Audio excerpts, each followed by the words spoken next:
Oye, fogata, ardes tanto que quemas mi alma, que quemas toda mi.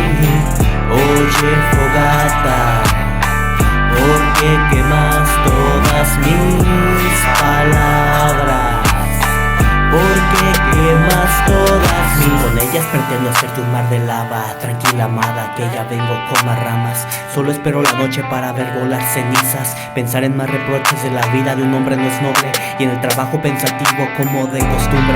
Una cerveza porque es lo único que borra mi certeza. Aunque al día siguiente reproche de nuevo mis ideas. Un solitario por este rancho, pistola y un buen caballo, pie posando y en la mano un buen tabaco. No doy consejos porque piensan que con esta barba soy más diablo que viejo. Tal vez es tu reflejo, olvida lo que entre polvo yo desaparezco.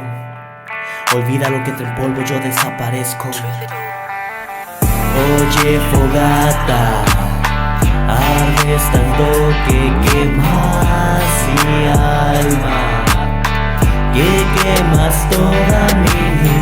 Oye, fogata, porque quemas todas mis palabras, porque quemas todas mis. Pues bueno, mi mirada fría discutiendo con el viento. No pretendo verme rudo, aquí no existe un lo juro. Solo hechos que complazcan mi destino. Ese olor a cuero me define, mi coa tan filosa que te desvive. Un perro fiel que el ganado cuide, y por las noches como la luna brille. El gallo cante cualquier corral, pero no cualquiera gana 3 veces en el mismo lugar. Correr no hace falta cuando el atardecer te atrapa y te hace hablar palabras que formen frases de confianza. Tal vez la cerveza hace que el corazón hable sin razón. El rancho es solitario, frío en algunos escenarios, pero la compañía es la única que te mantendrá caminando. Oye, fogata, ardes tanto que quemas mi alma, que quemas toda mi. Oye, fogata, porque quemas todas mis palabras, porque quemas todas mis.